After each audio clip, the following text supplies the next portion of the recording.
अभी हमारी तेलंगाना में सरकार चंद्रशेखर राव की है, वहां प्रधानमंत्री आवास योजना रोक दी गई।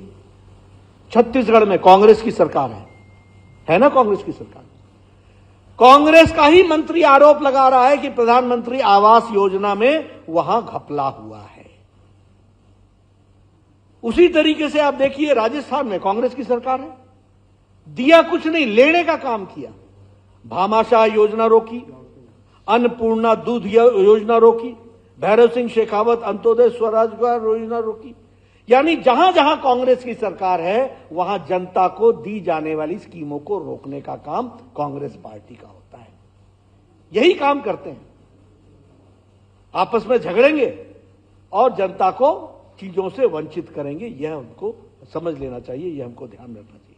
अब ये मैं ममता जी की सरकार की बात करूं, वहां इंक्वायरी चल रही है। प्रधानमंत्री आवास योजना का पैसे से पंचायत का चुनाव लड़ लिया, मनरेगा के पैसे से, और प्रधानमंत्री आवास योजना का पैसा यूटिलाइज नहीं किया। तो क्या आप ऐसी सरकार चाहते हैं क्या जो कर्नाटक के विकास में रोड़ा बने? अगर नहीं चाहते हैं तो डबल इंजन की सरकार, कमल के निशान पर बटन दबाना, ईश्वर सिंह को भेजना, यह हमारी जिम्मेवारी है। जब मैं ये कह रहा था कि हमारी भारत में की दुनिया में ख्याति बनी है, ये ऐसे ही नहीं बनी है। प्रधानमंत्री जी ने बहुत मेहनत की है। 60 बार अंतर्राष्ट्रीय ट्रिप्स लगाए हैं, 60 देशों में गए हैं, 100 बार अंतर्राष्ट्रीय ट्रिप्स लगाए हैं। हर जगह अपना व्यक्तिगत दृष्टि से एक राष्ट्र के नेता के रूप में उन्होंने अपनी बात को रखा है। आपको जानकर के आश्चर्य होगा, मैं आपके सामने कुछ बातें बताना चाहूंगा।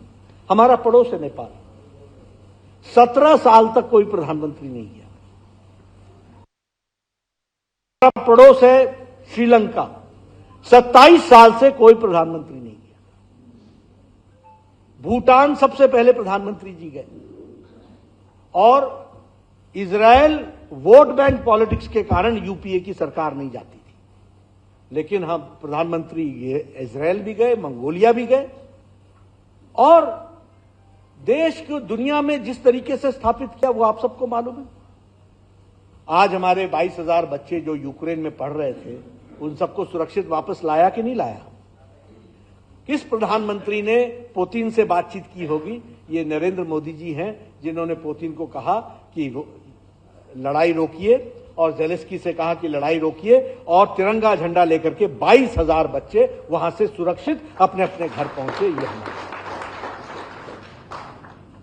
और हमने रिश्ते अगर रशिया के साथ ट्रेडिशनल रिश्ते रखे, तो हमने अमेरिका के साथ भी, जापान के साथ भी, ऑस्ट्रेलिया के साथ भी नए रिश्ते बनाते हुए हम लोगों ने, यूरोप के साथ। तो जो भारत के लिए उचित है उस काम को प्रधानमंत्री मोदी जी ने लिया। आप लोगों को राजनीतिक दृष्टि से एक बात मैं समझा दूं, मतलब जो अंतर्राष्ट्रीय टर्मिनोलॉजी में यूज होता है वो आप लोगों को आपके ध्यान में ला दूं। पहले हम लोगों को जब भी कोई दुनिया में भारत के बारे में चर्चा करता था तो कहता था India and Pakistan, India and Pakistan, यानी इंडिया की चर्चा होगी तो पाकिस्तान की भी चर्चा होगी। जब से मोदी जी प्रधानमंत्री बने हैं, भारत इतना आगे बढ़ गया कि अब कोई भी इंडिया एंड पाकिस्तान नहीं कहता, इंडिया इंडिया है, पाकिस्तान वहीं रह गया। ये बात हमको अब कोई चर्चा नहीं करता। ये हमको समझना पड़ेगा अंतर्राष्ट्रीय जगत की दृष्टि से। आप बताइए, आज कोविड की दृष्टि से अगर आप देखें तो जिस तरीके से कोविड में लोगों ने दुनिया में जिस तरीके से व्यवहार किया और नेतृत्व किया, आज दुनिया में आर्थिक मंदी आ गई।